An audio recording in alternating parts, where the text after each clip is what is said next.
इस प्रकार के सभी शपथ सार्वजनिक रूप से जनता को साक्षी मानकर और ऐसे प्रतिष्ठित और ऐसे गणमान्य व्यक्तियों की उपस्थिति में लिए जाते हैं ताकि जिन कर्तव्यों के लिए हम संकल्प ले रहे हैं, जिन दायित्वों के निर्वहन का संकल्प ले रहे हैं, हम उसे जरूर पूरा कर पाएंगे, क्योंकि हम इतने लोगों के मौजूदगी में हमने ये शपथ ली है, ये कसम उठाई है। मैं आप सबका इस उपस्थिति के लिए बहुत बहुत आभार व्यक्त करना चाहता हूँ। हमारा सौभाग्य है कि आज के कार्यक्रम में मुख्य अतिथि के रूप में श्रद्धेय श्री गोरक्षनाथ और उत्तर प्रदेश के माननीय मुख्यमंत्री श्री योगी आदित्यनाथ जी उपस्थित हैं। ये बहुत कठिन होगा मेरे जैसे बहुत सारे लोगों के लिए जिन्हें इस तरह कार्यक्रम में संचालकीय दायित्व निभाना होता है कि वो उनका कैसे परिचय कराए या उनके विषय में क्या कहे, क्योंकि अब वो शब्दों और परिचयों की सीमा से बहुत बार बहुत ऊपर पहुंच चुके हैं।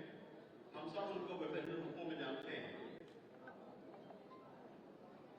एक ऐसे मुख्यमंत्री जो पिछले 10 वर्षों से इंडिया टुडे के मूड ऑफ द नेशन सर्वे में लगातार most popular chief minister with एक ऐसे मुख्यमंत्री जिनकी लोकप्रियता प्रदेश और देश नहीं बल्कि दुनिया के विभिन्न हिस्सों में एक दृढ़ प्रशासक, सनातन की प्रतिष्ठा के सतत योद्धा, संकल्प से सिद्धि तक की प्रक्रिया के सतत अभ्यासी और असंभव लक्ष्यों को साकार बनाने के लिए सतत प्रतिबद्ध एक विशिष्ट व्यक्तित्व। और इन सबसे ऊपर आज उनकी यहाँ उपस्थिति और विशेष है। आप में से अधिकांश लोगों के रूप से परिचित हों, ऐसा मैं मानता हूँ कि वे एक पत्रकार हैं और वे औपचारिक रूप से इस दायित्व का निर्वहन नहीं करते।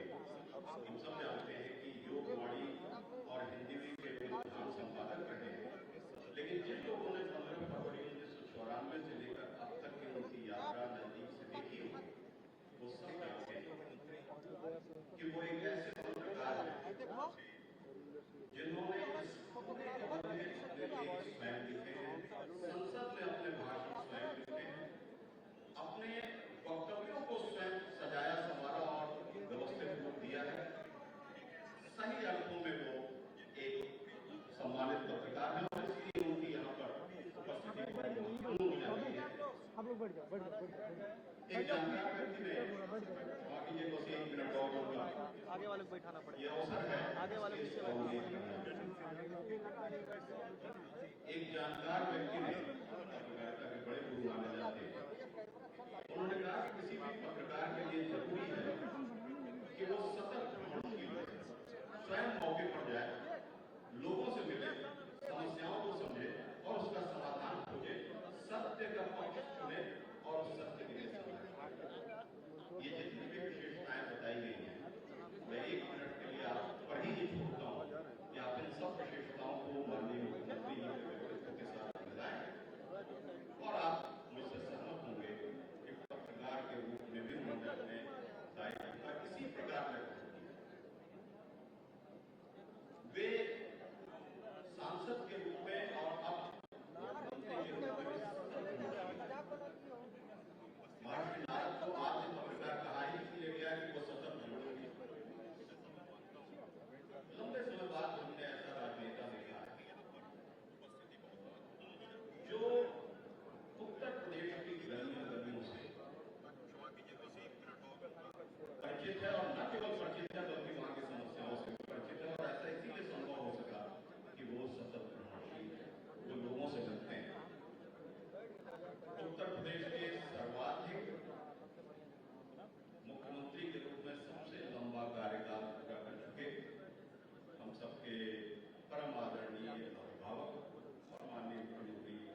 आता है तो फोटो मार दीजिएगा। आप सबसे अनुरोध है कि कर्तव्य मन से इस अभिनंदन पर स्वागत और अपना शुभकामना व्यक्त करें। वरिष्ठ पत्रकार श्री गजेंद्र त्रिपाठी और श्री आशीष शाही जी से अनुरोध है कि वे माननीय मुख्यमंत्री जी को अंगवस्त्र भेंट कर उनका स्वागत और अभिनंदन करें। श्री गजेंद्र त्रिपाठी जी और श्री आशीष शाही जी। और इस क्रम में अनुरोध है श्री सतीश पांडे जी और श्री कमलेश सिंह जी से कि वे स्मृति चिन्ह भेंट करने के लिए मंच पर उपस्थित हों। वरिष्ठ पत्रकार श्री सतीश पांडे जी, कमलेश सिंह जी।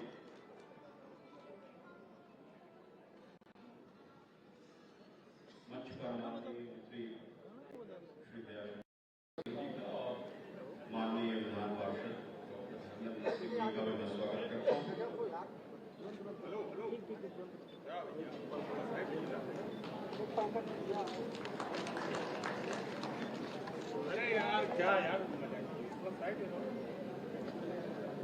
स्वागत और अभिनंदन के पश्चात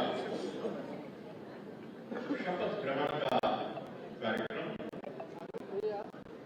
नवनिर्वाचित पदाधिकारी अपने कर्तव्यों और दायित्वों के सम्यक निर्वहन के लिए शपथ ग्रहण करेंगे। और इस कार्यकारिणी को शपथ दिलाने के लिए मैं अनुरोध कर रहा हूं माननीय महापौर आदरणीय डॉक्टर मंगेश श्रीवास्तव से कि वो मंच पर आए और इस कार्यकारिणी को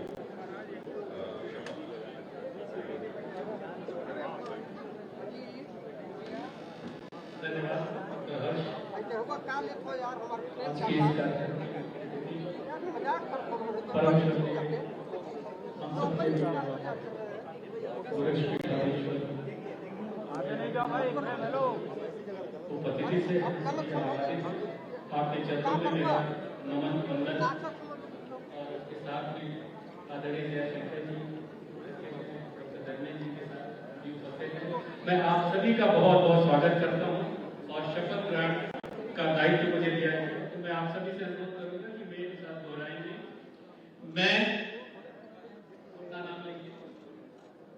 ईश्वर को साक्षी मानकर यह शपथ लेता हूं कि गोरखपुर जर्नलिस्ट प्रेस क्लब के निर्वाचित अपना पदनाम लेंगे के रूप में प्रदत्त सभी दायित्वों का सत्यनिष्ठा के साथ सम्यक निर्वहन करूंगा तथा अपने पद की गरिमा एवं मर्यादा के अनुरूप आचरण करते हुए संस्था के उद्देश्यों एवं लक्ष्यों की प्राप्ति हेतु सदैव तत्पर रहूंगा। मैं शपथ लेता हूं कि ऐसे प्रत्येक कार्य से स्वयं को विरत रखूंगा जो संस्था के नियमों एवं आदर्शों के विपरीत हो अथवा मेरे पद की गरिमा एवं मर्यादा के प्रतिकूल हो। ईश्वर मुझे शक्ति दे। बहुत बहुत धन्यवाद। आप सबको बहुत ढेर सारी बधाई।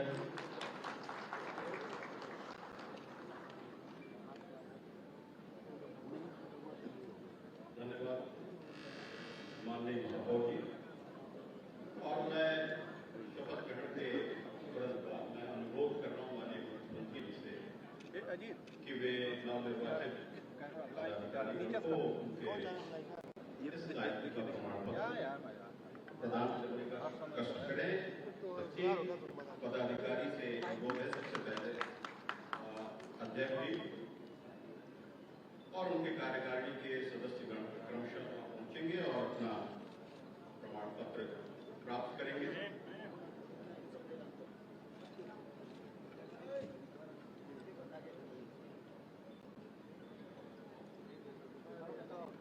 जैसा मैंने आपसे पहले बताया था कि ये गोरखपुर जर्नलिस्ट प्रेस क्लब की 18वीं कार्यकारिणी। इस सभागार में प्रेस क्लब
स्वागत करें और अपने लक्ष्यों, अपने दायित्वों और अपने संकल्पों के विषय में अपनी बात रखें। श्री रितेश मिश्रा।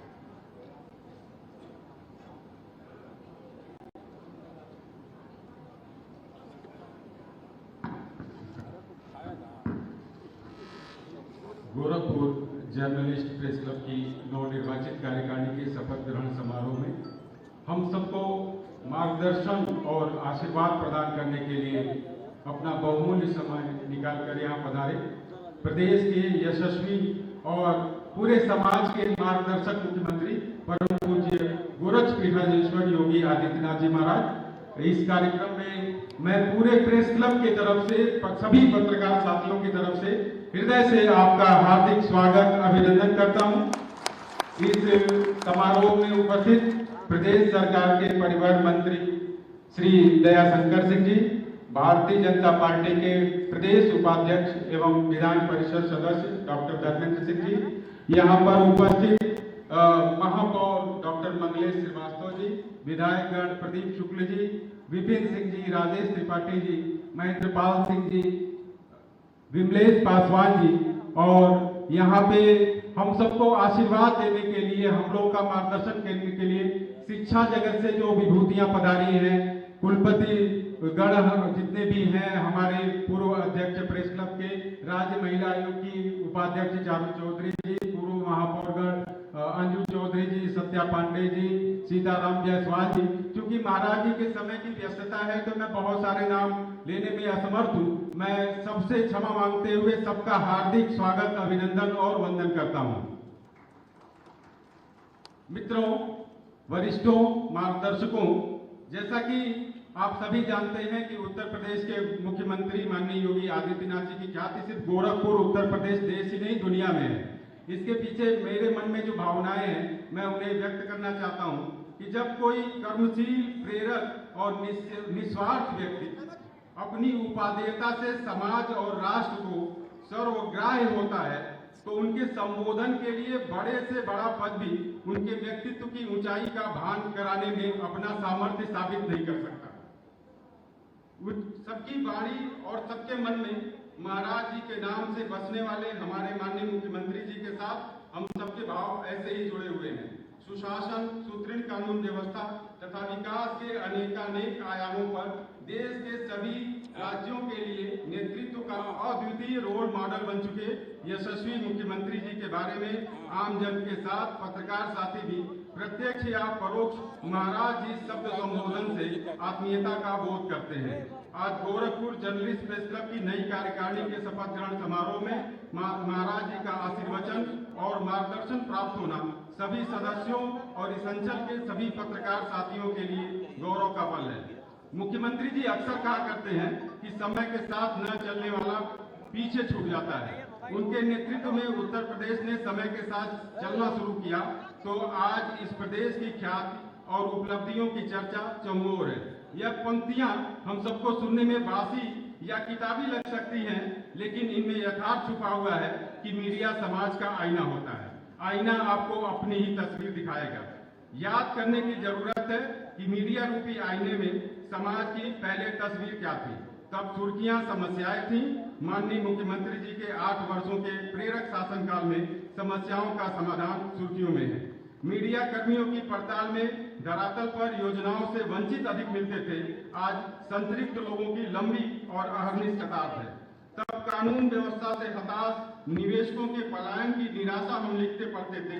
आज निवेश की होड़ की बात सामने आती है। आज जब यह लिखा और पढ़ा जाता है कि योगी आदित्यनाथ के शासन में कानून का राज और सुशासन है तो यह कहना किसी सत्ताधीश की तरफदारी नहीं बल्कि हकीकत है। अपनी 2 दशक की पत्रकारिता से मुझे कुछ सालों तक क्राइम रिपोर्टिंग करने का भी मौका मिला था। तब अपहरण और रंगदारी वसूलने का अपराध करने वाले इसे उद्योग के रूप में चलाते थे। वे चाहते थे कि उनके खौफ की खबरें प्रमुखता से लिखी जाएं, उनके अपराध को ग्लैमराइज किया जाए, उन्हें अपराध की दुनिया का ब्रांड बनाया जाए ताकि उनका वसूली उद्योग फल फूल सके। अपहरण कर वसूली की कई घटनाएं ऐसी हुई कि कई दिनों तक अखबारों में सीरीज लिखनी पड़ती थी। आज ऐसी सीरीज दिखती है क्या? इसलिए नहीं कि कोई लिख नहीं सकता, बल्कि इसलिए आज न तो अपहरण कर रंगदारी वसूलने की घटनाएं हो रही हैं, न ही अपराध की दुनिया में कोई ब्रांड बनने की हिमाकत कर सकता है। यह संभव हुआ है माननीय मुख्यमंत्री जी के नेतृत्व में 8 सालों में लगातार सुदृढ़ होती गई कानून व्यवस्था से। इससे आम जन तो सुरक्षित हुआ ही, औद्योगिक विकास के लिहाज से उपेक्षित गोरखपुर के गीडा समेत समूचे पूर्वी उत्तर प्रदेश में भी निवेश की बहार छाने लगी है। माननीय मुख्यमंत्री जी प्रायः यह प्रेरणा देते रहते हैं कि कभी न कभी अवसर सबको मिलता है। जो इस अवसर का सदुपयोग करता है वह निखर जाता है, और जो इस अवसर को समझता नहीं है वो बिखर जाता है। माननीय महाराज जी, हमारी कार्यकारिणी का यह पूरा प्रयास होगा कि हमें जो अवसर इस कार्यकारिणी का नेतृत्व करने को मिला है, हमारे सभी साथियों को मिला है, हम इस अवसर में अपने आप को निखार सकें, और उसके लिए हमारा जो माध्यम है आपका आशीर्वाद, आपका मार्गदर्शन, और हमारी संस्था के जितने भी वरिष्ठ हैं, पूर्व पदाधिकारी हैं, उनका स्नेह, उनका सहयोग और उनका मार्गदर्शन हमें प्राप्त होगा। हम निश्चित तौर पे बहुत कुछ बढ़िया करके दिखाएंगे। हमारी मंशा गोरखपुर के प्रेस क्लब को पूरे प्रदेश में आपकी आकांक्षाओं के अनुरूप रोल मॉडल प्रेस क्लब बनाने की है। उसकी शुरुआत करने का प्रयास भी इस कार्यकारिणी ने किया है। महाराज जी, हमारे प्रेस क्लब में वर्षों से पुस्तकालय बंद पड़ा था। हमारी कार्यकारिणी आई बसंत पंचमी के दिन, हम लोगों ने पुस्तकालय का पुनः शुभारंभ किया है। हमारी इच्छा है कि जैसे कि आप कहते हैं कि समय और तकनीक को समझने, पहचानने और उसके साथ चलने की जरूरत है, तो हमारी मंशा है कि हम गोरखपुर के प्रेस क्लब की लाइब्रेरी को ई-लाइब्रेरी के रूप में डेवलप कर सकें। इसके लिए आपसे एक अनुरोध पत्र भी मैंने सौंपा है अपनी कार्यकारिणी की तरफ से, सभी पत्रकार साथियों की तरफ से। इसके अलावा जब हम लोग अभी 1.5-2 महीने से भी कम समय हो रहा है हमारी कार्यकारिणी को अस्तित्व में आए हुए, हम लोगों ने प्रेस क्लब में जो भौतिक व्यवस्थाएं थी उनको सुदृढ़ करने की दिशा में काम किया है, शुद्ध पेयजल की व्यवस्था कराई है।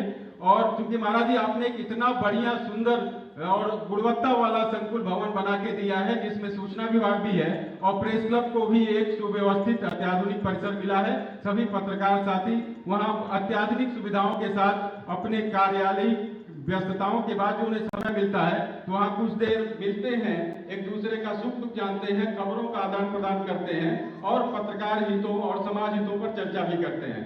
महाराज जी, आने वाले दिनों में हम निरंतर पत्रकारी कौशल दक्षता के लिए कार्यशालाओं का आयोजन करना चाहते हैं। उसके लिए हम अपने पूर्व पदाधिकारियों और संपादक महोदय लोगों से और वरिष्ठों से निरंतर संपर्क में रहेंगे। इसके अलावा हमने एक प्रयास ये किया है कि हम अगले महीने से स्टोरी ऑफ द मंथ और फोटो ऑफ द मंथ करके एक पुरस्कार प्रतियोगिता शुरू करें, ताकि हमारे पत्रकार साथियों के बीच में एक स्वस्थ प्रतिस्पर्धा हो, बेहतर से बेहतर काम करने की प्रतिस्पर्धा हो। ये प्रयास भी हमारा रहेगा।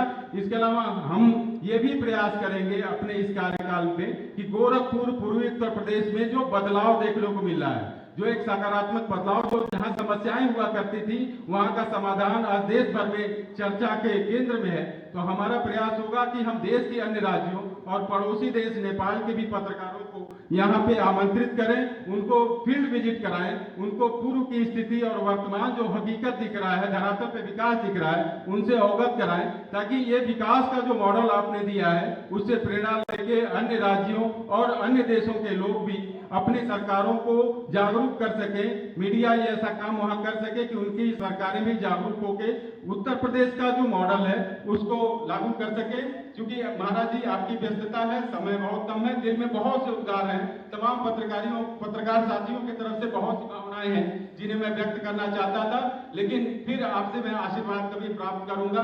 पूरी कार्यकारिणी की तरफ से प्रेस क्लब के संस्थापकों, पूर्व पदाधिकारियों, वर्तमान पदाधिकारियों, सभी वरिष्ठ संपादकों और सभी पत्रकार साथियों की तरफ से मैं हृदय की गहराइयों से यह बहुमूल्य समय देने के लिए आपके प्रति आभार व्यक्त करता हूं। बहुत बहुत धन्यवाद।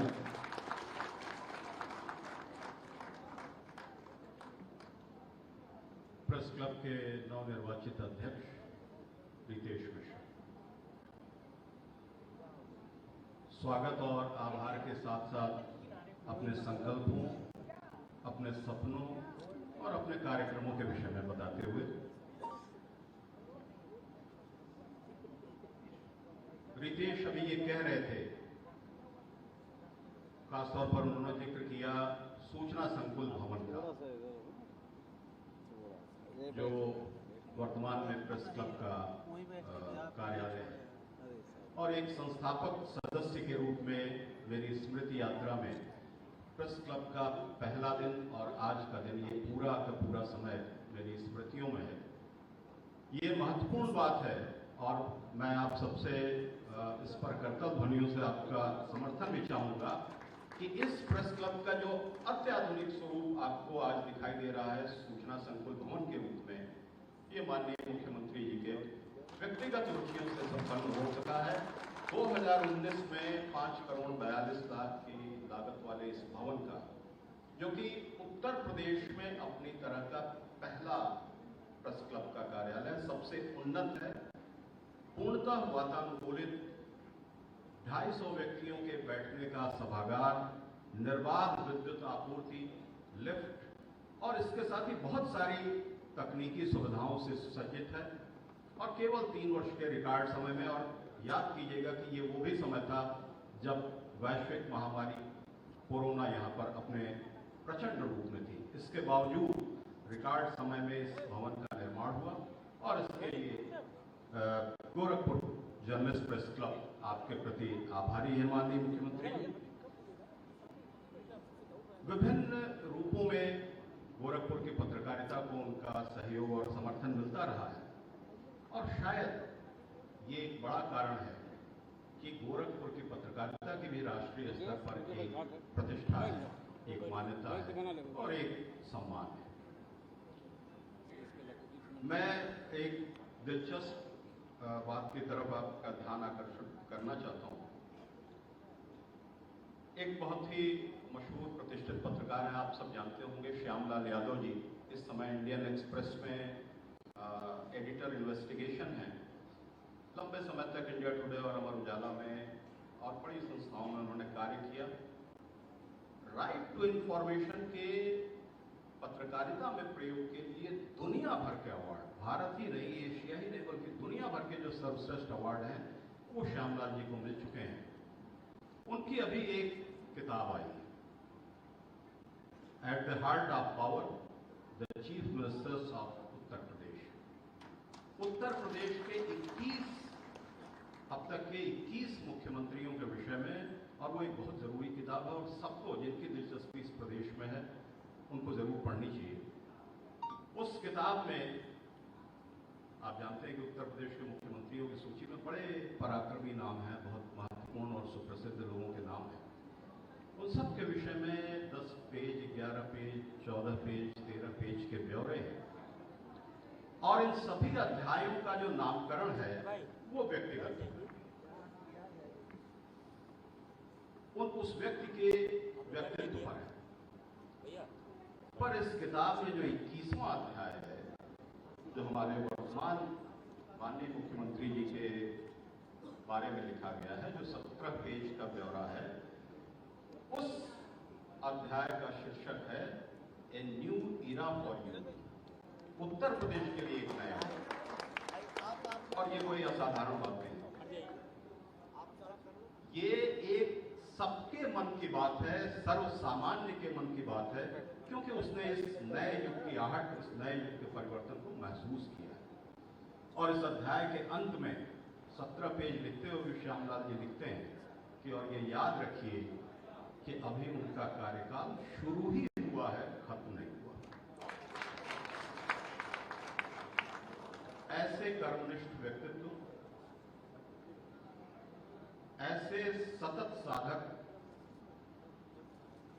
जनता के प्रति, देश के लोगों के प्रति, प्रदेश के लोगों के प्रति, और खास तौर पर ये सब कुछ करते हुए तकनीक और नवाचार के साथ साथ लोगों को वास्तविक अर्थों में लाभ और सुविधा प्राप्त हो सके, इसके लिए समर्पित व्यक्तित्व का नाम है योगी आदित्यनाथ। हम लोग कई बार मुहावरों में कहते हैं, और खासतौर पर महाकुंभ के जिस तरह का पार्टिसिपेशन हुआ, 66 करोड़ लोग, आप सब जानते हैं, कई बार ये बात कही जाती है कि एक शहर में, उत्तर प्रदेश के एक शहर में, और उस शहर के एक हिस्से में बनाए गए महाकुंभ जनपद में 2 बार अमेरिका ने स्नान किया। 34 करोड़ आबादी अमेरिका की, लगभग 2 बार अमेरिका स्नान कर ले। 10 बार फ्रांस स्नान कर ले, 4 बार ब्राजील स्नान कर ले और कहीं भी किसी भी तरीके से व्यवस्था को कोई भी समस्या न उत्पन्न हो, ऐसा कभी भी कोई भी यदि कर सकेगा तो उसके पीछे समस्याओं की गहरी जानकारी होना और समाधान के सभी संभव विकल्प का ज्ञान होना, ये बहुत आवश्यक है और माननीय मुख्यमंत्री जी के व्यक्तित्व का ये हिस्सा है। ऐसा इसलिए भी है क्योंकि एक संकल्प की दृढ़ता, एक अपने लक्ष्य के प्रति समर्पण का भाव उनके में है। एक बहुत पुराना उन्हीं का ट्वीट 21 नवंबर 2021 का है। मैं उस कालखंड और उस समय के विषय में नहीं चर्चा कर रहा हूं, पर वो बड़ा चुनौतीपूर्ण समय था। कोविड का प्रकोप भी था, बहुत तरह के विभ्रम और संशय का भी समय था, लेकिन उस समय माननीय मुख्यमंत्री जी ने जो अपना एक ट्वीट किया, वो शायद उनके व्यक्तित्व के इन सभी आयामों को और उनके संकल्प की दृढ़ता को प्रदर्शित करता है। मैं उनको आमंत्रित करूं, उससे पूर्व उस ट्वीट को आपके सामने रखना चाहता हूं। हम निकल पड़े हैं प्रण करके, हम निकल पड़े हैं प्रण करके, अपना तन मन अर्पण करके, जिद है एक सूर्य उगाना है, अंबर से ऊंचा जाना है, एक भारत नया बनाना है। मैं आमंत्रित कर रहा हूं अपने आशीर्वचन और उद्बोधन के लिए माननीय मुख्यमंत्री जी।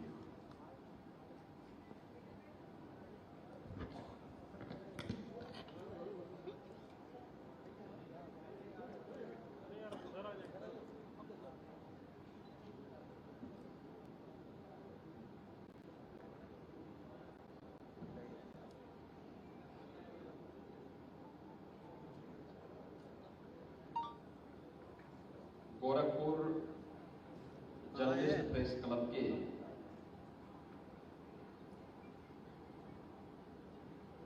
नवनिर्वाचित कार्यकारिणी के शपथ ग्रहण समारोह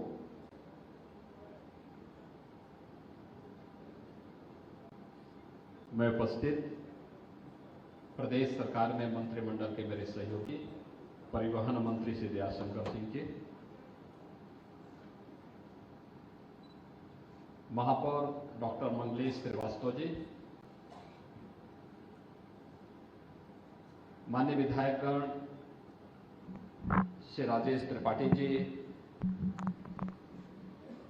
प्रदीप शुक्ला जी, विपिन सिंह जी, महेंद्र सिंह जी, डॉक्टर विमलेश पासवान जी, विधान परिषद सदस्य डॉक्टर धर्मेंद्र सिंह जी,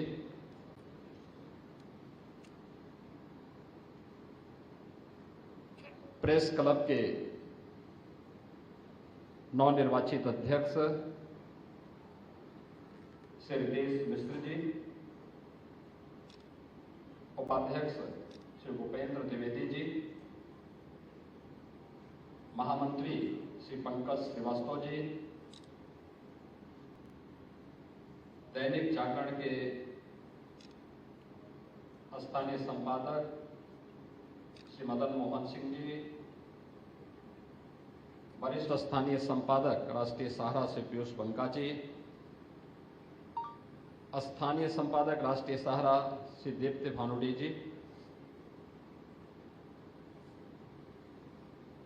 वरिष्ठ पत्रकार और इस कार्यक्रम का कुशल संचालन कर रहे प्रोफेसर कुमार हर्ष जी, नवनियुक्त संयुक्त सचिव संगत प्रजापति जी, कोषाध्यक्ष प्रिंस कुमार पांडे जी, पुस्तकालय मंत्री श्री विनय कुमार सिंह जी, कार्यकारिणी के सदस्य श्री परमात्मा राम त्रिपाठी जी, श्री राजीव कुमार पांडे जी, विवेक कुमार जी, अखिलेश और आज के यहाँ पे संपादक सम्मानित श्री अखिलेश चंद जी, आज के इस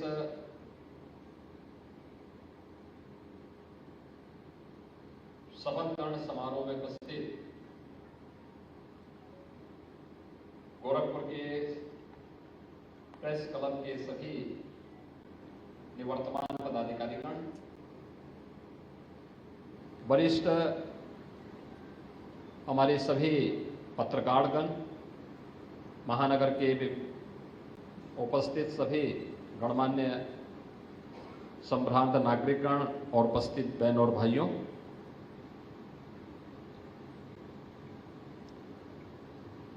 गोरखपुर जर्नलिस्ट प्रेस क्लब की इस नवनिर्वाचित कार्यकारिणी को जिन्होंने अभी शपथ ग्रहण किया है, मैं सबसे पहले इन सभी को प्रदेश सरकार की ओर से भी और अपनी ओर से भी हृदय से बधाई देता हूं, अपनी शुभकामनाएं देता हूं।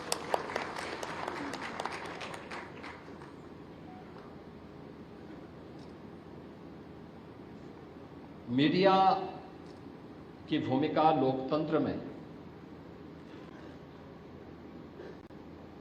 कितनी महत्वपूर्ण हो सकती है कि उसे हर उस संस्था ने या व्यक्ति ने लोकतंत्र के एक चतुर्थ स्तंभ के रूप में मान्यता दी है।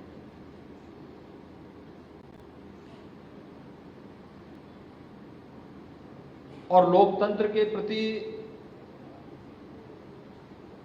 जो सबसे सजग प्रहरी के रूप में ध्यानाकर्षण का जो सबसे महत्वपूर्ण मुद्दा होता है, जो सभी अन्य तीन स्तंभों को किसी न किसी रूप में झकझोरता है, सही तथ्यों के नजदीक लाने का प्रयास करता है, जन सरोकार से जुड़े हुए मुद्दों जो किन्हीं कारणों से छूट जाते हैं उनसे जोड़ने का एक प्रयास करता है, तो उस महत्वपूर्ण स्तंभ का नाम है मीडिया।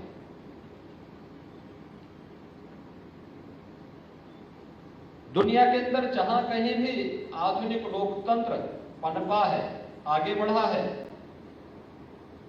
मीडिया की भूमिका समय के अनुरूप अलग अलग रूपों में देखने को मिल रही है, लेकिन उसके महत्व को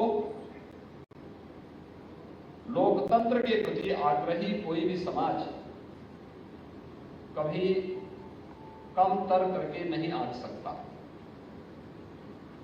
उसकी प्रासंगिकता, लोकतंत्र के प्रति जब लोगों के मन में भाव आया होगा तब से ही किसी न किसी रूप में रही है, और आज के वर्तमान के कालखंड में तो इसकी कल्पना भी नहीं की जा सकती है कि मीडिया के बगैर लोकतंत्र की कल्पना हो। लोकतंत्र की प्रासंगिकता पर प्रश्न चिन्ह ही खड़ा करेगा अगर मीडिया को अप्रासंगिक कर दिया जाए। और गोरखपुर ये केवल एक महानगर नहीं है, गोरखपुर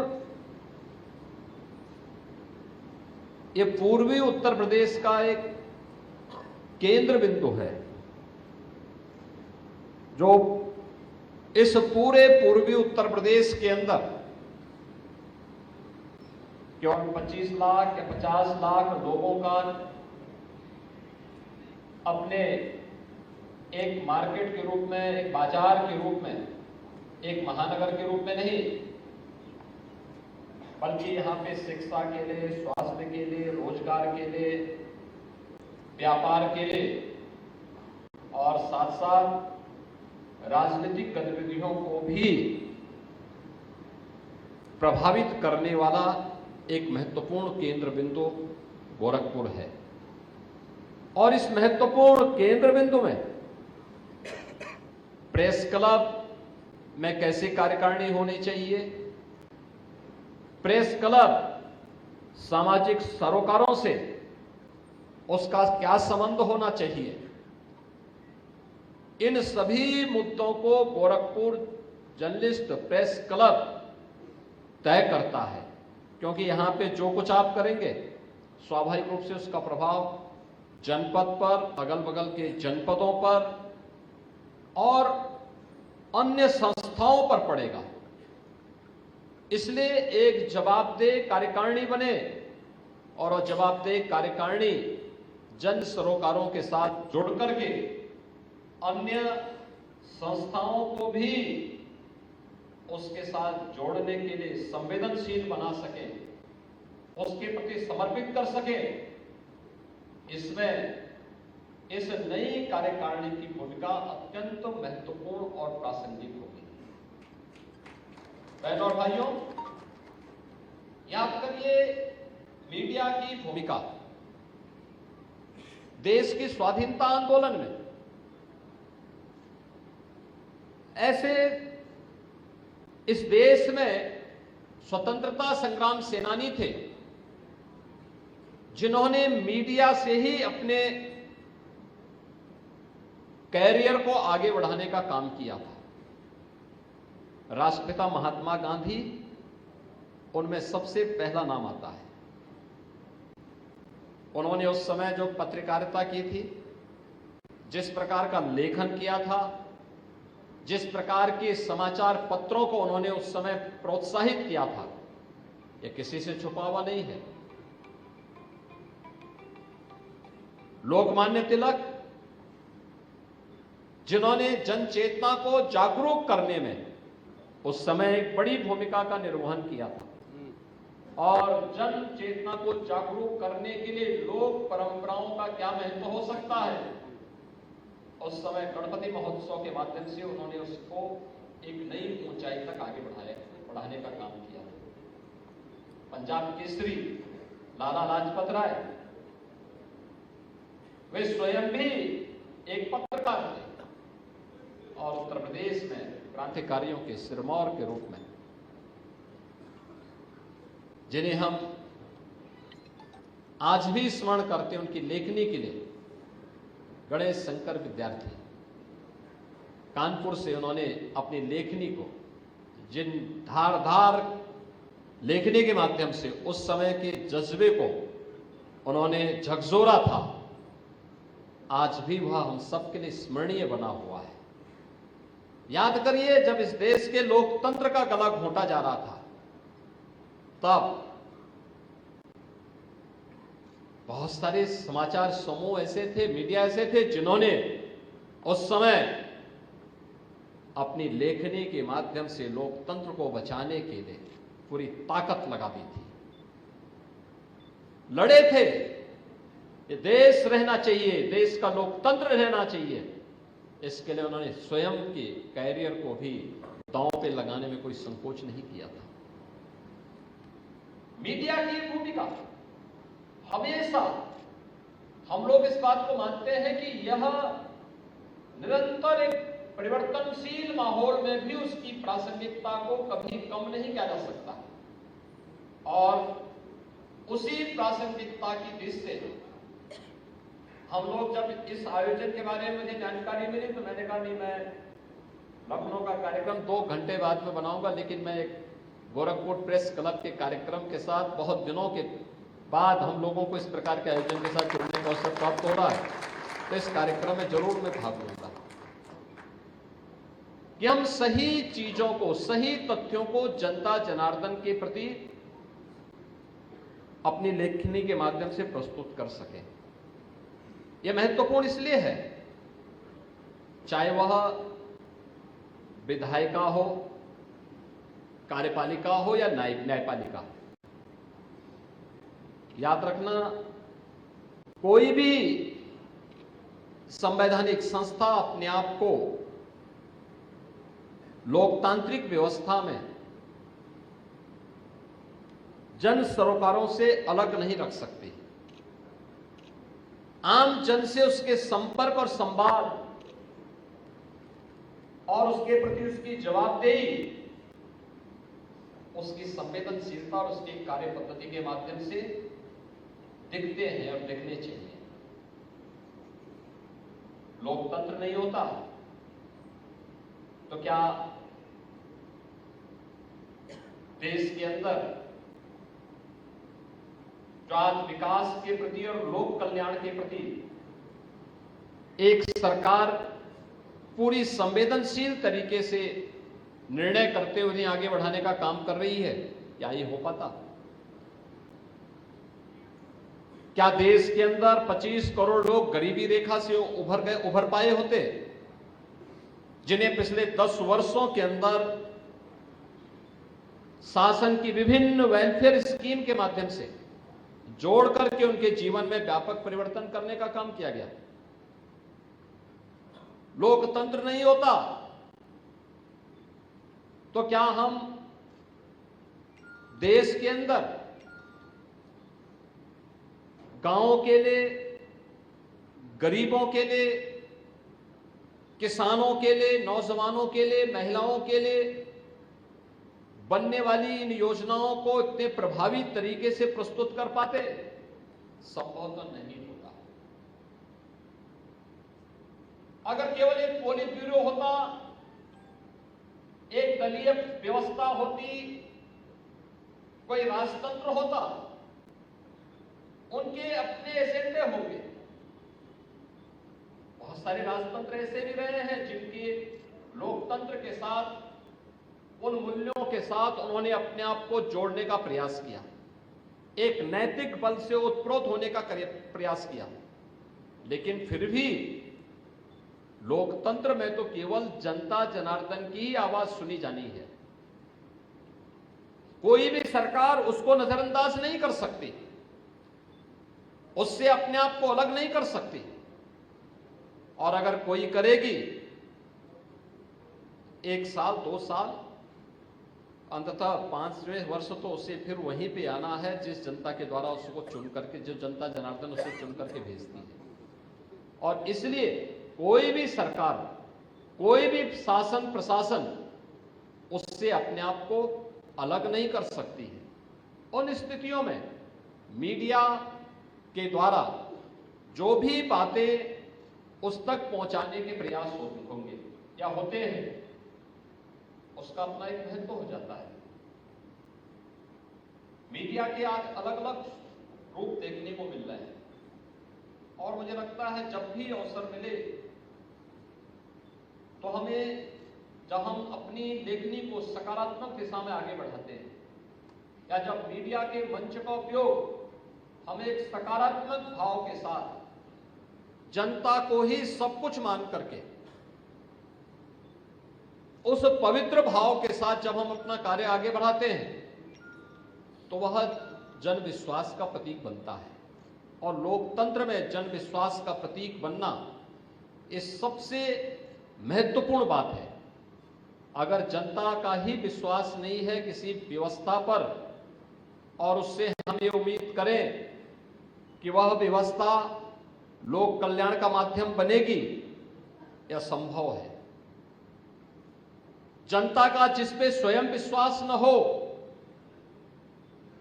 क्या वह पार्टी या वह दल क्या पुनः सरकार बना सकती है? कभी नहीं बना सकती। जब तक जनता जनार्दन का विश्वास है, कोई भी दल, कोई भी पार्टी तभी तक सत्ता में रह सकती है। जिस दिन जनता का विश्वास उससे हटा तो उसको धराशायी होने में कोई देर नहीं लगती। और उस विश्वास को बनाए रखने में राजनीतिक दलों की अपनी भूमिका है, लेकिन मीडिया की उससे भी महत्वपूर्ण भूमिका है। क्योंकि कोई भी राजनीतिक दल होगा, वह एक सीमित समय तक, सीमित मात्रा में अपने संवाद के कार्यक्रमों को आगे बढ़ाती है, बैठक के माध्यम से, जनसंपर्क के माध्यम से। लेकिन वही बात मीडिया के माध्यम से एक साथ, एक समय में लाखों लोगों तक पहुंचाई जा सकती है। वह समाचार माध्यमों के माध्यम से पहुंचाई जा सकती है, विजुअल मीडिया के माध्यम से पहुंचाई जा सकती है, डिजिटल मीडिया के माध्यम से पहुंचाई जा सकती है, सोशल मीडिया के प्लेटफॉर्म के माध्यम से पहुंचाई जा सकती है। ये मीडिया के अलग अलग रूप हम सबको आज के समय में देखने को मिल रहे हैं, लेकिन भूमिका किसी की भी कम नहीं हो पाई। यानी अगर कोई ये कहे कि विजुअल मीडिया के आने पर प्रिंट मीडिया का महत्व पूरी तरह समाप्त हो गया है, मुझे लगता है कि यह पूरी तरह सच नहीं हो सकता। या सोशल मीडिया के आने के बाद विजुअल मीडिया की प्रासंगिकता पर प्रश्न खड़े हो रहे हैं, मुझे लगता है ये पूरी तरह सच नहीं है। हाँ, एक चैलेंज जरूर आया है और वह चैलेंज है कि अलग अलग मीडिया ने भी अपने अलग अलग समर्थक वर्ग खड़ा किया है और हम कह सकते हैं कि एक बड़े पैमाने पर समाज को प्रभावित किया है। एक ग्रुप है जो समाचार पत्र जरूर पढ़ेगा और उसके बगैर उसकी दिनचर्या आगे नहीं बढ़ती। एक ग्रुप है जो किसी भी कार्य में जाने के पहले न्यूज जरूर देखेगा, किसी न किसी चैनल को देख करके न्यूज जरूर देखता है। वो लोकल हो सकता है, रीजनल हो सकता है, नेशनल हो सकती है, इंटरनेशनल हो सकती है। उन्हें अवलोकन करता, अपनी रुचि के अनुसार उसे देख करके फिर वह अपनी दिनचर्या को आगे बढ़ाता है। एक ग्रुप ऐसा भी है जो सोशल मीडिया के प्लेटफॉर्म पे देखता है कहां पे कौन सी गतिविधियां हैं, उन्हीं के माध्यम से फिर वो अपने कार्यक्रम को आगे बढ़ा देता है। और एक ग्रुप है जो सारे कार्यों से फुर्सत पाने के बाद आराम के साथ डिजिटल मीडिया में देखता है कहां पे कौन सी सक्सेस स्टोरी है, कहां पे कौन सी चीजें हैं। अब आप बताइए, चारों रूप हैं। हम लोग जिस प्रकार का मसाला परोसेंगे, जिस प्रकार की व्यवस्था हम उनके सामने प्रस्तुत करेंगे, उसकी मानसिकता उसी के रूप अनुरूप आगे बढ़ती भी जाएगी। और इस दृश्य में आपको बताऊंगा कि इसकी सबसे सक्सेस स्टोरी आपके सामने हो सकती है अभी महाकुंभ प्रयागराज की। आप में मुझे लगता है कि ज्यादातर लोग कुंभ के आयोजन के साथ पहले भी जुड़े रहे होंगे और पहले भी जुड़े रहे होंगे। आपने देखा होगा इतने बड़े रूप में लोग उस आयोजन का हिस्सा नहीं बन पाते थे, क्योंकि मीडिया उसको उतना महत्व नहीं दे पाते थे। और उसको महत्व देने के साथ साथ एक वो बनता था कि भाई लोगों ने दे दी, रिपोर्टिंग दे दी, कुछ अपनी व्यवस्था कर ली, कार्यक्रम चलता था, आयोजन होते रहते थे। लेकिन प्रयागराज में महाकुंभ हो रहा है, लोकल स्तर पर, रीजनल स्तर पर या फिर नेशनल और इंटरनेशनल स्तर पर हम लोग देखते थे। एक बड़ा तबका था जो बहुत पॉजिटिव स्टोरी कर रहा था, जो वहां व्यवस्था है उसको लेकर उन्होंने सकारात्मक लेखन के माध्यम से लोगों को अवगत कराना प्रारंभ किया। प्रयागराज में प्रशासन ने क्या क्या व्यवस्थाएं की हैं, कैसे आप वहां पहुंच सकते हैं, आयोजन का महत्व क्या है, कैसे ये आयोजन होते हैं देश के अंदर 4 स्थानों पर। इस आयोजन के साथ कि कैसे कुंभ की मुहूर्त कैसे पड़ते हैं, बिना किसी आमंत्रण के कैसे लोग उस आयोजन का हिस्सा बनेंगे। एक बड़ा तबका था मीडिया का जो प्रिंट में भी, विजुअल मीडिया में भी, सोशल मीडिया और डिजिटल मीडिया के माध्यम से उस सकारात्मक लेखन के माध्यम से कार्य कर रहा था।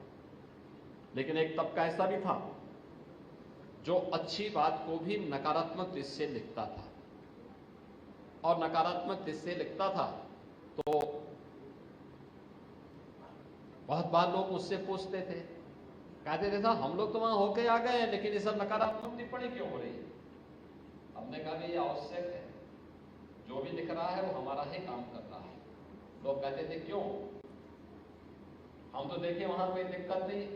हमने कभी देखो ये आपकी दृष्टि हो सकती है, अब जिसको अच्छी चीज भी अच्छा नहीं दिखाई देता तो उसके लिए आप क्या कर सकते हैं, उसको लिखने दो ना, वो हमारा ही काम कर रहा है। उसने कहा ऐसे कैसे आप कह सकते हैं। लोग बोलते थे, रोज प्रश्न मेरे सामने खड़े होते थे। मैंने कहा भी देखो दाल तभी अच्छी लगती जब उसमें तड़का लगता है, और तड़का हमेशा कोई जीरे का लगाएगा तो उसका कालापन तो दिखाई देगा वहां पे। तो कहने लगा ये बात तो सही है। तो हमने कहा ये दाल में तड़का है, इसको पड़ने देना चाहिए, चलने देना चाहिए, दाल स्वादिष्ट होगी। आयोजन तभी है जब एक तरफा चलेगा तो फिर उसमें उसका मजा समाप्त हो जाएगा, आयोजन का मजा समाप्त होगा। ये कुछ ना कुछ नेगेटिव टिप्पणी भी दिखनी चाहिए, लोगों को लगना चाहिए कि इनकी दृष्टि नकारात्मक है, इनको हमेशा नकारात्मक ही दिखाई देगा, लेकिन उसमें लोग अपने आप ही अच्छाई खोज लेंगे। और मैं देखता था उस मामले में कि पहली बार इंटरनेशनल मीडिया ने महाकुंभ के कवरेज को पहले के आयोजनों की तुलना में कुछ सही परिप्रेक्ष्य में रखने का प्रयास किया। मुझे याद है जब 2019 में हम प्रयागराज में कुंभ का आयोजन कर रहे थे, तो उस आयोजन में यूनेस्को इसे मान्यता दे, प्रधानमंत्री जी के पहल पर यूनेस्को ने मानवता के मूर्त सांस्कृतिक धरोहर के रूप में प्रयागराज के कुंभ को एक महत्व दिया। लेकिन आयोजन कितना बड़ा होता है, मीडिया की रिपोर्ट के आधार पर स्वयं यूनेस्को के डायरेक्टर वहां पहुंचे और उन्होंने इस आयोजन को देखा, देख करके अभिभूत थे।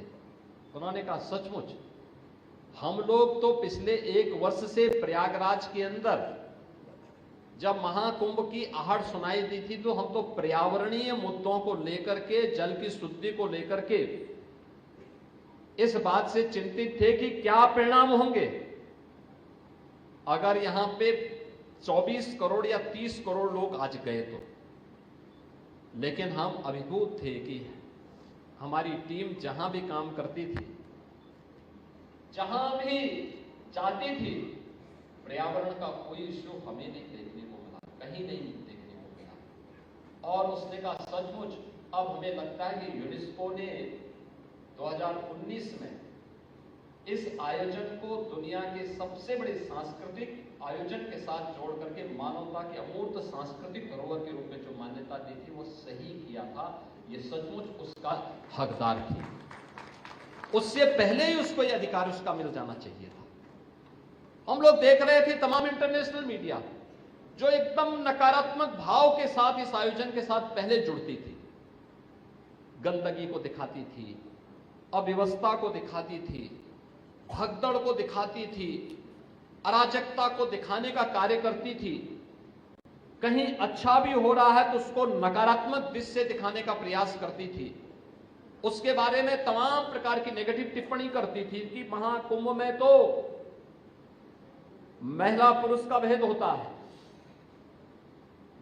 यानी कुंभ के आयोजन में तो उनके द्वारा टिप्पणियां की जाती थी कि कुंभ के आयोजन में जाति भेद होता है, क्षेत्र भेद होता है, भाषा के आधार पर भेदभाव होता है, इस प्रकार की टिप्पणियां की जाती थी। लेकिन पहली बार उनको लिखने के लिए मजबूर होना पड़ा कि दुनिया का ये सबसे बड़ा आध्यात्मिक और सांस्कृतिक आयोजन बना, क्योंकि कोई भेदभाव नहीं। जो उनको बताया गया था कि भारत में तो जाति भेद है, क्षेत्र के नाम पर बटे हुए हैं, भाषा के नाम पर विभाजित हैं, यहां पे महिला और पुरुष में लिंग भेद है। वहां आकर के उनकी आंखें खुली की खुली रह गई जब उन्होंने देखा कि एक ही संगम पे, त्रिवेणी के एक ही संगम में क्या महिला है, क्या पुरुष है, क्या उत्तर है, क्या दक्षिण है, क्या पूरब है, क्या पश्चिम है, कोई कौन पंथ है, कौन संप्रदाय है, कोई भेद नहीं। उत्तर दक्षिण पूरब पश्चिम पूरा भारत एकजुट होकर के एक ही त्रिवेणी के संगम में स्नान कर रहा है।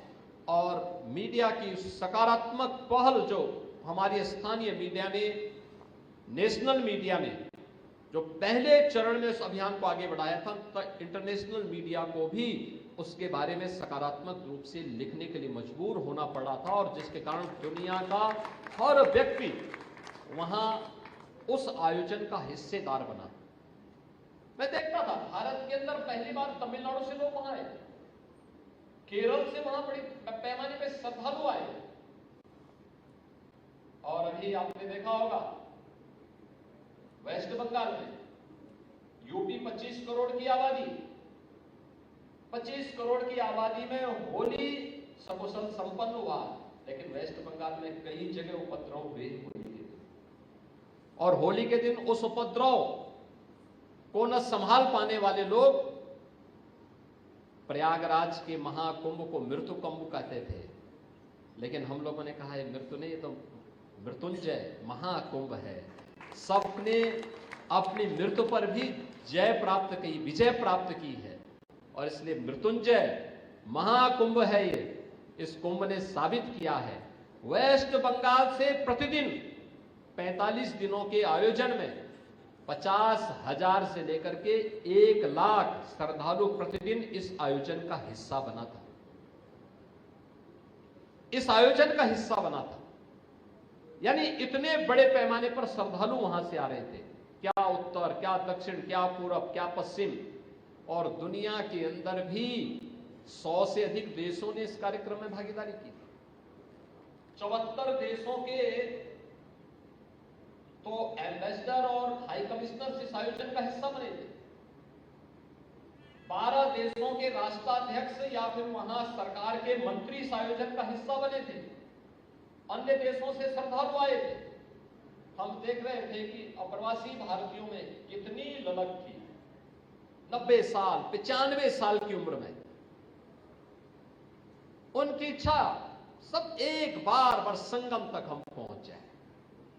एक बार पता लगा व्हील चेयर में चल रहे हैं, लेकिन फिर भी हम बोलते थे भाई कुछ पैदल चलना पड़ सकता, चले जाएंगे। अरे आप व्हील चेयर में कैसे चले जाएंगे आप? नहीं, बस हमें प्रयागराज तक पहुंचवा दीजिए, बाकी हम लोग चले जाएंगे। यानी ये जो भाव था, ये भाव दिखाता है कि कितनी बड़ी ताकत मीडिया के पास है कि पूरी दुनिया को वह महाकुंभ का इस बड़े आयोजन में इस समागम का हिस्सा बनाती है। और मीडिया की उस सकारात्मक लेखनी ने सचमुच मानवता के मूर्त सांस्कृतिक धरोहर के रूप में महाकुंभ को स्थापित करके 66 करोड़ से अधिक श्रद्धालुओं को प्रयागराज नहाने में मदद की। अगर मीडिया नहीं होता, सरकार कितना प्रचार करती, कहां तक जाती? हमने तो देश के अंदर कुछ राज्यों में अपने मंत्रियों को भेजा था, और मंत्रियों को भी भेजा था कि भाई आप जा रहे हैं तो संबंधित राज्य के मुख्यमंत्री और वहां के माननीय राज्यपाल को आमंत्रण दे देना, हो सके एक प्रेस कर लेना। लेकिन उससे एक सकारात्मक स्वरूप देकर के कैसे आगे बढ़ाने का काम किया, इतने बड़े आयोजन के रूप में, दुनिया के सबसे बड़े आयोजन के रूप में बदलने का काम मीडिया की सकारात्मक लेखनी ने किया। और जब कोई आयोजन बड़ा होता है तो उसके भी परिणाम बहुआयामी होते हैं। इस समाज को जोड़ने का तो आधार बना, एक भारत श्रेष्ठ भारत का तो आधार बना ही, लेकिन संस्कृति भी समृद्धि का कारण बन सकती है। आस्था भी आजीविका का माध्यम बन सकती है। कि आपने देखा होगा, पहली बार यह भी देखने को मिला होगा, और उस भाव को हम लोगों ने बहुत नजदीक से महसूस किया। और मैं तो बार बार इसीलिए कहता था, जो जैसे देखने के लिए आया था उसको उस प्रकार की दर्शन महाकुंभ के आयोजन के साथ हुए थे। जिसने जैसा देखा उसको ऐसे भाव, जिस भाव के साथ गया था उस भाव के रूप में उसको वह नजारा वहां देखने को मिलना। लेकिन मीडिया की भूमिका थी, मीडिया ने इसे सकारात्मक रूप से आगे बढ़ाया। मीडिया की समाज के प्रति जन जागरण में बड़ी भूमिका हो सकती है, और उस भूमिका के साथ मुझे लगता है कि आज के दिन पर उसकी सबसे बड़ी आवश्यकता है, क्योंकि सोशल मीडिया प्लेटफॉर्म आज की युवा पीढ़ी उसका उपयोग बेहतर तरीके से कर रही है। उसके पास कम समय होता है कि वह टेलीविजन देख सके या न्यूज़पेपर का अवलोकन कर सके। वह डिजिटल फॉर्म में सभी न्यूज़पेपर भी हैं, चैनल भी हैं, उन सबको उसके माध्यम से वो देखता है, अपने अनुसार उसका अवलोकन भी करता है, उसकी समीक्षा भी करता है। बहुत सारे लोग इस प्रकार के प्लेटफॉर्म का दुरुपयोग भी कर देते हैं नकारात्मकता फैलाने में, समाज के प्रति विद्वेष का भाव पैदा करने में, राष्ट्र की जन चेतना को झकझोरने की बजाय उसको नेगेटिव दिशा में, एक नकारात्मक दिशा में भी ले जाने का कुत्सित प्रयास करते हैं। लेकिन उससे इतर हमें एक सकारात्मक भाव के साथ एक चौथे स्तंभ बन करके उस भूमिका को, अगर हम भी जिस भूमिका के लिए मीडिया जानी जाती है, उस भूमिका के साथ हम अपने इस कार्यक्रम को प्रभावी ढंग से आगे बढ़ाएंगे तो यह न केवल लोकतंत्र के लिए बल्कि देश की सुरक्षा के लिए, संप्रभुता के लिए और एकता के लिए भी एक बड़ा कार्य होगा। मीडिया की सकारात्मक भूमिका को आगे बढ़ाने में एक प्लेटफॉर्म का काम संबंधित मीडिया ग्रुप तो करते ही है, लेकिन विभिन्न मीडिया ग्रुप से जुड़े हुए पत्रकार भी, उनके संपादकगण भी और बहुत सारे स्वतंत्र पत्रकार भी एक मंच पर आ सके, एक प्लेटफॉर्म उन्हें बैठने के लिए प्राप्त हो सके। हर जनपद में राज्य सरकार के द्वारा अपना सूचना विभाग भी गठित होता है।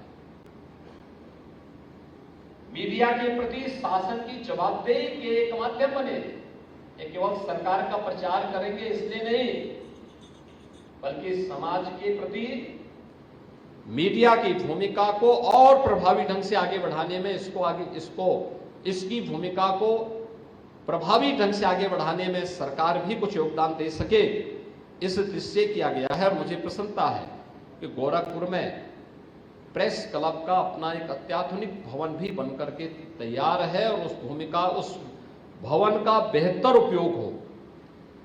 एक केवल मीडिया से जुड़े हुए, विभिन्न मीडिया ग्रुप से जुड़े हुए वरिष्ठ पत्रकारगण, स्वतंत्र पत्रकार, समाज से जुड़े हुए, विभिन्न तबके से जुड़े हुए अन्य गणमान्यों की उपस्थिति वहां पर हो। समय समय पर हम लोग उस प्लेटफॉर्म का उपयोग जन चेतना को जागरूक करने में कर सकें। आवश्यकता पड़ती है तो वहां पर हमें कभी कभी राज्य शासन से जुड़े हुए वरिष्ठ नौकरशाहों को भी किसी एक स्पेसिफिक विषय को लेकर के, वह यानी राज्य शासन से जुड़े हुए मंत्रियों को भी, केंद्रीय सरकार से जुड़े हुए मंत्रियों को भी, केंद्र शासन से जुड़े हुए विभिन्न मंत्रालयों से जुड़े हुए सचिवों को भी, विभिन्न देशों के जो राजदूतावास हैं उनके अधिकारियों को भी इसमें आमंत्रित करके एक डिबेट को, एक चर्चा परिचर्चा को आगे बढ़ाने के लिए अपने आप को तैयार करना चाहिए। स्वस्थ लोकतंत्र की सबसे बड़ी ताकत है संवाद। अगर हमारा संवाद बाधित होगा तो निश्चित है वहां से संघर्ष शुरू होगा। वो एक संघर्ष की शुरुआत होती है और संघर्ष हर हाल में टलना चाहिए, हो सके तो टालने का प्रयास करना चाहिए। लेकिन जब असंभावी हो तो तभी उस दिशा में कदम आगे बढ़ाने चाहिए, अन्यथा उसको टालने के प्रयास होते रहने चाहिए। और वह भाव, मुझे लगता है कि डायलॉग से बड़ी समस्या का समाधान हो सकता है। मुझे याद है जब उत्तर प्रदेश के अंदर, उत्तर प्रदेश पहला राज्य था जिसने अनावश्यक शोरगुल को रोकने के लिए धर्मस्थलों से माइक उतारने के लिए एक व्यवस्था बनाई। 4-5 जगह से इस प्रकार के शोरगुल हो रहे थे। कोई कहता था हम चौराहे पे करेंगे, कोई कहता था हम फलानी जगह ये करेंगे, कोई गलत तरीके से अफवाह फैलाने में ही लगे हुए थे। मैं एक दिन रात्रि को अधिकारियों की बात सुनता था, रात 10 बज रहे थे। मैंने पहले ही एनआईसी से कहा था कि रात 10 बजे मैं कुछ अधिकारियों के साथ बातचीत करूंगा। मैंने वो सूची उनको उपलब्ध करवाई। ठीक 10 बजे मैंने कहा आप सबने अपनी बात बोल ली? उन्होंने कहा हाँ। मैंने कहा चलिए मेरी एक वीडियो कॉन्फ्रेंस है, आप सब उसमें बैठे मेरे साथ। उनको भी नहीं पता था कि मुझे क्या बोलना है। मैं वहां गया, मैंने कुछ चुनिंदा अधिकारी थे, जिले के भी नहीं थे, वे रेंज स्तर के थे और जोन स्तर के थे। मैंने कहा भी देखो 10 से 11 बजे तक मेरी पीसी चलेगी और 11 से 12 आपको करना होगा, 12 से 1 वे लोग फिर जो जिले के लोग होंगे वे लोग करेंगे। अब क्या करना है मैं नोट करूँ। मैंने कहा जितने भी अनावश्यक शोरगुल है ये सब हटना है और ये कल मॉर्निंग से लेकर के परसों मॉर्निंग तक सारा कार्य होना है। तो मैंने 1-2 लोगों से पूछा, मैंने कहा संभव है? उन्होंने कहा साहब बहुत कठिन है। मैंने कहा क्यों कठिन है? उन्होंने कहा साहब ये कैसे हो सकता है? मैंने कहा इतना बड़ा तंत्र क्यों है? उन्होंने कहा है लेकिन साहब संभव नहीं दिखता है। मैंने कहा संभव बनाने के लिए ही मैं जुड़ा हूं और संभव की भाषा है संवाद। उन्होंने कहा संवाद? मैंने कहा हाँ, कल सुबह जाइए और 2 काम होंगे। कोई भी धर्मस्थल माइक बजाएगा तो अपनी परमिसेस के अंदर बजाए, उसकी आवाज उसके परिसर के बाहर नहीं आनी है। आएगी तो फिर जवाबदेही तय होगी, लेकिन इसके लिए पहले आप उनको समझाइए, बताइए। कोई बीमार आदमी होगा, कोई बुजुर्ग आदमी होगा, कोई हो सकता है कि किसी व्यक्ति को अच्छा नहीं लग रहा होगा, उन भावनाओं को भी हमें सम्मान देना होगा। और ये कार्य होगा अगले 24 घंटे के अंदर। आप सभी इस पोर्टल पर अपनी रिपोर्टिंग करेंगे। आपने देखा होगा 48 घंटे के अंदर उत्तर प्रदेश से सारा शोरगुल समाप्त हो गया। ये संवाद की भाषा है। अगर हम जबरदस्ती पहले चरण में संवाद की बजाय संघर्ष मोड़ लेते, क्या ये संभव हो पाता? नहीं हो पाता, कभी नहीं हो पाता। कानून व्यवस्था की स्थिति खराब होती है। सुशासन के लिए अच्छी कानून व्यवस्था चाहिए, लेकिन उसकी पहली शर्त संवाद है। लोकतंत्र की पहली भाषा, पहली जो शर्त है वो संवाद है। हम जबरन अपनी बात को किसी पे थोप नहीं सकते, लेकिन संवाद से बड़ी समस्या का समाधान कर सकते हैं। और जब भी हम संवाद की भाषा से अपने आप को अलग करते हैं तो वह एक नए संघर्ष को बढ़ावा देती है। उस संघर्ष से बचने की आवश्यकता है और मीडिया उस संवाद की भाषा को अगर प्रभावी ढंग से आगे बढ़ाएगी और फिर उस समय उन बातों को आगे बढ़ाएगी तो बहुत सारे कंफ्यूजन जो होते हैं स्थानीय स्तर पर, रीजनल स्तर पर, नेशनल राष्ट्रीय स्तर पर, अंतर्राष्ट्रीय स्तर पर, इन बहुत सारी समस्याओं का समाधान इस संवाद के माध्यम से किया जा सकता है। और उस संवाद को प्रभावी ढंग से आगे बढ़ाने का जो सबसे सशक्त माध्यम हो सकता है वह मीडिया हो सकती है। आपके पास आवश्यक नहीं कि हम 1 लाख लोगों को इकट्ठा करके अपनी बात सुनाएं। आपके लिए 200 लोग पर्याप्त हैं। 200 लोग सामने बैठेंगे और 200 लोग में से हर व्यक्ति लिखना प्रारंभ कर देगा तो ये मान करके चलिए कि वो 2 करोड़ लोगों तक वो आवाज आपकी वैसे ही पहुंच जा रही है। एक झटके में 2 करोड़ लोगों तक आप पहुंचा दे रहे हैं। यानी उसको वहां तक पहुंचने में कोई, और फिर वे 2 करोड़ लोग भी उसको सकारात्मक भाव के साथ आगे बढ़ाएंगे तो उसको 20 करोड़ और 25 करोड़ लोगों तक पहुंचने में कोई देर नहीं लगेगी, कोई देर नहीं लगेगी। मैंने महाकुंभ का उदाहरण आपको बताया है और ऐसे ही अन्य मुद्दों को लेकर के विश्वविद्यालय के कुलपतियों को विभिन्न विषयों को लेकर के बुलवाइए, विश्वविद्यालय के प्राध्यापकों को बुलवाइए, समाज जीवन से जुड़े हुए अलग अलग तबके में बहुत सक्सेस स्टोरी के साथ जिन लोगों ने काम प्रारंभ किया है, किसी ने व्यापार के क्षेत्र में किया होगा, किसी ने कृषि के क्षेत्र में किया होगा, किसी ने कोई युवा होगा उसने कोई इनोवेशन किया होगा, कोई अपना स्टार्टअप प्रारंभ किया होगा, कोई महिला होगी जिसने आर्थिक स्वावलंबन का एक नया मॉडल प्रस्तुत किया होगा। ये ढेर सारे उदाहरण हैं। अगर मीडिया उसको आगे नहीं बढ़ाएगी तो प्रतिभा दब जाएगी। उस प्रतिभा से प्रेरणा प्राप्त करने वाला जो बड़ा तबका है वह आगे नहीं बढ़ सकता है। और याद रखना, एक समय के बाद प्रतिभा को थोड़ा भी रास्ता मिलेगा तो वो अपना रास्ता स्वयं तय कर लेता। थोड़ा सा सरकार का संबल मिले या फिर समाज का संबल मिलता तो अपना रास्ता स्वयं आगे बढ़ा लेता है। मुझे याद है कोविड कालखंड था, मैं झांसी गया था। झांसी की 5-6 महिलाएं वे मुझे एक कार्यक्रम में मिली। उन्होंने कहा साहब कोई काम धाम हमें मिल जाता है। तो मैंने कहा कौन क्लास तक पढ़ाई की है? तो कोई 5वीं पास था, कोई 8वीं पास था। मैंने कहा भाई 5वीं 8वीं पास आप काम क्या करते हैं? लेकिन मैं ना भी नहीं कह सकता।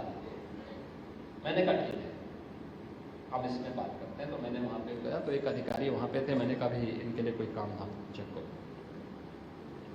उसी समय कार्रवाई प्रारंभ हुई। वहां पे 6 लोगों से बनाया गया बलेनी मिल्क प्रोड्यूसर दुग्ध समिति एक बनाई गई वहां पे बुंदेलखंड के लिए। और आप देखें कि उस दुग्ध समिति ने कितना अच्छा काम किया है। 5वीं पास और 8वीं पास महिलाएं बुंदेलखंडी के अलावा किसी भाषा में बोल नहीं सकती, लेकिन अभिनंदनीय कार्य किया। आज उनके पास 61,000 सदस्य हैं, 1500 करोड़ रुपए का उनका टर्नओवर है और 125 करोड़ का नेट प्रॉफिट भी है। करने की इच्छा शक्ति होनी चाहिए। और उसी तर्ज पर और एक मॉडल बना यूपी के अंदर भी, हाँ महिलाएं भी इस क्षेत्र में काम कर सकती हैं। अब आगरा में भी एक मिल्क प्रोड्यूसर तैयार हो गया है, वो उससे भी अच्छा काम कर रहा है और केवल महिलाएं। इस सक्सेस स्टोरी को अगर हम लिखेंगे नहीं तो अन्य क्षेत्र की महिलाएं कैसे काम कर रहे हैं उनको पता ही नहीं होगा। उनको पता ही नहीं होगा। उनको एक रास्ता दिखाने की आवश्यकता, और रास्ता समाज को दिखाना चाहिए। समाज के प्रति हम सबकी जवाबदेही है, वो विधायिका हो, कार्यपालिका हो, न्यायपालिका हो या मीडिया हो, हम सबकी जवाबदेही। क्योंकि इसी समाज ने हमें एक मंच दिया है, इसी समाज ने हमें आगे बढ़ने के लिए एक अवसर दिया है, तो समाज के प्रति हमारी कुछ जवाबदेही तो होगी। उस जवाबदेही के लिए हम लोग कार्य कर सकेंगे। मुझे याद है आज से लगभग 15 वर्ष पहले की एक घटना, गोरखपुर की। गोरखपुर देखिए, कोई काम छोटा और बड़ा नहीं होता, कोई काम छोटा बड़ा नहीं होता। मैं उस दिन इस बात को मान लिया, व्यक्ति की सोच उसे छोटा और बड़ा बना दी। एक नौजवान मेरे पास आया और वो 15 वर्ष पहले की घटना, वो मेरे पास आया। उसने कहा साहब जो है मैंने पेट्रोली ब्लॉक में गीता के पीछे एक गांव का उसने जिक्र क्या कहा, वहां पे मैंने उसने मुझे ये नहीं कहा कि मैंने रेडीमेड गारमेंट्स का एक वो बनाया है। उसने कहा साहब मैं कुछ सिलाई की मशीन खरीदा हूं और वहां पर टेलरिंग का काम कर रहा हूं, मैं चाहता हूं आप मेरे उसका उद्घाटन कर देते। तो मुझे लगा यार मैं तो सांसद हूं, अब टेलर मशीन का उद्घाटन करने के लिए मैं जाऊंगा, लेकिन मैंने उसको मना नहीं किया। मैंने कहा तुम काम शुरू करो, मैं किसी दिन आता हूं। यद्यपि मैं टालने के लिए बोला था, लेकिन मुझे लगा यार देखो, एक दिन मैं उधर ही से गीता के पास गया था एक कार्यक्रम में, तो गीता से मेरे मन में आया देखो उस नौजवान ने मुझे कहा था, तो मैंने वहाँ के लोकल कार्यकर्ताओं से कहा, मैंने कहा भी देखो उस गांव से एक व्यक्ति मेरे पास आया था, उसने वहाँ गांव में कुछ सिलाई की मशीनें रखी हुई हैं, देखो तो कैसा काम चल रहा है, मुझे बताओ क्या मैं वहाँ जा सकता हूँ? उसने कहा हाँ, उसने कहा तो हमारे गाँव में ही है। और उस फलाने टोले पर है। मैंने कहा अच्छा, मैंने कहा वहाँ जाऊँगा। हमने अपनी गाड़ी, तो मेरे साथ लोग थे, मैंने उन लोगों से कहा, मैंने कहा वहाँ चल रहा है। देखिए 15 वर्ष पहले की घटना मैं बता रहा हूँ कि कैसे उस नौजवान ने क्या था। मुंबई में रहता था, मुंबई से वापस आया था। उसने यानी इस सभागार के आधे पे इसी प्रकार के 2 बड़े सभागार बनाए थे। सिलाई की आधुनिक मशीनें लेके आया था। गांव की 20 महिलाएं उस समय वहां काम कर रही थी और प्रति नग यानी प्रति कपड़ा नग के हिसाब से वो पैसा देता था। लेकिन पहले उसने उनकी ट्रेनिंग करवाई। ट्रेनिंग के दौरान वह उन्हें 3000 रुपया भोजन की व्यवस्था करता था और जब वे ट्रेंड हो जाती थी तो उसके बाद वह प्रति नग के हिसाब से उन्हें पैसा देता था। तो मैं बहुत चक्का। उस समय गोरखपुर में बिजली 3 से 4 घंटे आती थी और तो गांव था, तो गांव में तो एक सप्ताह आती थी, एक सप्ताह नहीं आती थी। तो मैंने उसको कहा यार बिजली नहीं रहती कैसे? उसने कहा मैंने जनरेटर लगाए थे, मैं जनरेटर लगाया हूँ, जनरेटर से चलाता हूँ। एसी लगाया था वो, यानी वो एसी भी लगाया था और चलता था। तो मैंने कहा अच्छा। फिर मुझे लगा कि क्या ऐसा तो नहीं कि महिलाओं को एक पैसा कम देता हो? तो मैंने उन महिलाओं से पूछा, मैंने कहा भी आप कितना पैसा कमा लेती हैं? तो एक महिला बोली कि मैं सुबह घर का सारा कामकाज करके 10 बजे 10:30 बजे तक आती हूँ और शाम 4 बजे तक यहाँ काम करती हूँ। एक दिन में मैं लगभग 500 रुपये कमा ले, 500 रुपये के कपड़े सिल लेती हूँ। 500। मैंने कहा पैसा मिल जाता? कहाँ, जब पैसा मैं मांगती हूँ तत्काल पैसा मिल जाता है। फिर मैंने दूसरी महिला से पूछा, उसने भी कहा साहब इसे। यानी आप आश्चर्य करेंगे कि घर का काम करते करते अगर कोई 12 से 15 हजार रुपये महीना कमा ले तो कौन बुरा है। और एक युवा की सक्सेस स्टोरी थी। मैंने कई बार कहा इसके बारे में, मैंने कहा देखो उसकी सक्सेस स्टोरी सामने आनी चाहिए, आगे बढ़नी चाहिए। फिर मैं मुख्यमंत्री बना तो मैं गीला का निरीक्षण करने के लिए गया था। तो वहाँ एक एग्जीबिशन लगी हुई थी, अलग अलग एग्जीबिटर ने अपने अपने वो लगाए हुए थे। तो मैंने कहा वो नौजवान ने मुझे वहां तक देख दिया। मैंने कहा भी कैसे चला? उसने कहा साहब तो मार्केट में सप्लाई करता हूँ, रॉ मटेरियल मार्केट से लाता हूँ और मार्केट में फिर उसको मैं बना करके देता हूँ। कपड़े, जिस प्रकार का कपड़े, याद करना रेडीमेड गारमेंट्स में एक बड़ा कार्य, एक बड़ा हब भारत बन सकता है। आधी आबादी जो घर गृहस्थी का काम करने के बाद 4 से 6 घंटे निकाल करके प्रतिदिन अपनी आमदनी को ही बढ़ा सकती है और भारत को रेडीमेड गारमेंट्स का दुनिया का सबसे बड़े हब के रूप में बदल सकती है। आपके सामने बांग्लादेश और वियतनाम 2 देश हैं। बांग्लादेश की आबादी कुल 16 करोड़ और इंटरनेशनल ब्रांड जहां भी आप देखेंगे, कहीं भी दुनिया के अंदर आप जाएंगे, रेडीमेड गारमेंट्स में बांग्लादेश का प्रोडक्ट आपको। अब तो उनका मति मर गया है कि उन लोगों ने वहां बांग्लादेश में अशांति पैदा कर दी, अव्यवस्था पैदा कर दी, तो उसके साथ ही उनकी ब्रांड भी समाप्त हो जाएगी। क्योंकि जब अशांति होगी तो कुछ भी काम नहीं हो सकता। लेकिन कितने बड़े रोजगार का माध्यम बना था, उसकी कीमत में लोग आज नहीं समझते। ऐसे वियतनाम दुनिया के अंदर क्षेत्र में आगे बढ़ चुका है।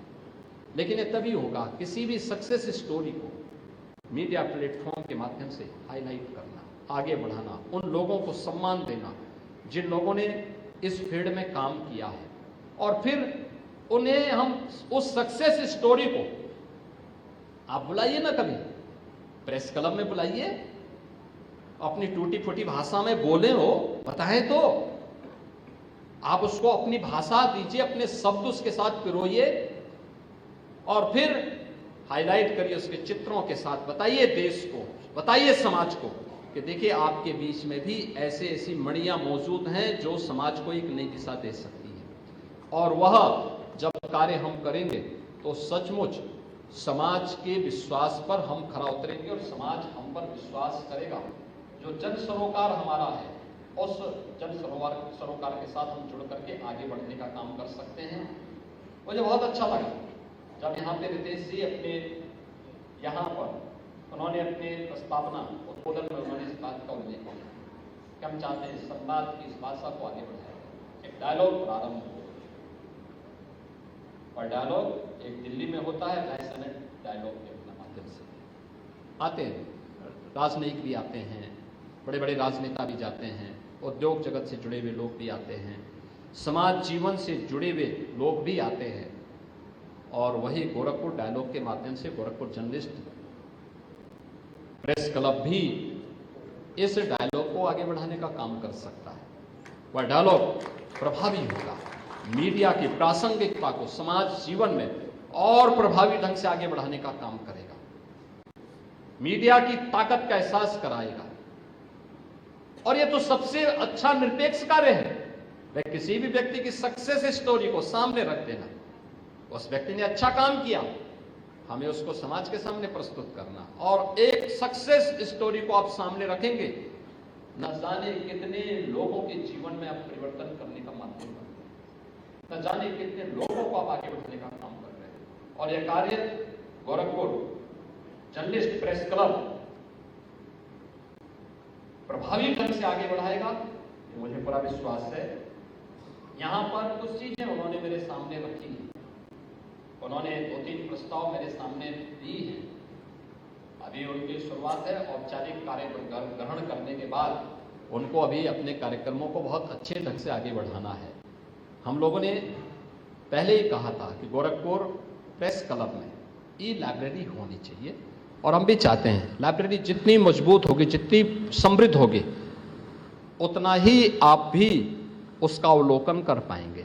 और मुझे लगता है दोनों फॉर्म में होनी चाहिए, यानी वहाँ पे आपकी डिजिटल लाइब्रेरी तो हो ही, डिजिटल लाइब्रेरी के साथ साथ आपके पास उस प्रकार के पब्लिकेशंस और उस प्रकार की पुस्तकों का एक पूरा अच्छा होना चाहिए। जैसे देश के अंदर संविधान पे जो डिबेट हुई थी, हिंदी और इंग्लिश, उस डिबेट की प्रतियां आपके पास मौजूद होनी चाहिए।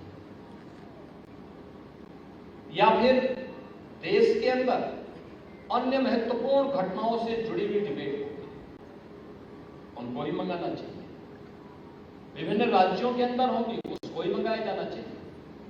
अलग अलग जन आंदोलनों से जुड़े हुए, जनता से जुड़े हुए विभिन्न मुद्दों को लेकर के या विभिन्न पक्षों को लेकर के उससे जुड़े हुए साहित्य को भी हमें उस लाइब्रेरी का हिस्सा बनाना चाहिए। बहुत सारे ऐसे उद्धरण होंगे जिसको आपको बहुत बार कोट करना पड़ेगा, उन धर्म ग्रंथों को भी, वो किसी भी मत और मजहब के हों, संप्रदाय को हों, आप उनको रखिए वहां पे, देखिए, वहां पे आपको देखने का अवसर मिलेगा। जब कोई व्यक्ति किसी बात पर आगे बढ़ाने का काम करता है, उस पर चर्चा परिचर्चा की बात करता है, तो आपके सामने पहले से रेफरेंस बुक्स होगी, उसके माध्यम से आप उनको बता पाएंगे कि नहीं भाई आप गलत बोल रहे हैं, ये है सच्चाई, ये है। तो बहुत सारे लोगों की आंखों को खोलने वाला होगा। बहुत बार न्यायपालिका से जुड़े हुए लोग भी आते हैं, लोकल स्तर पर न्यायिक अधिकारी जनपद स्तर के तो हैं ही, लेकिन आप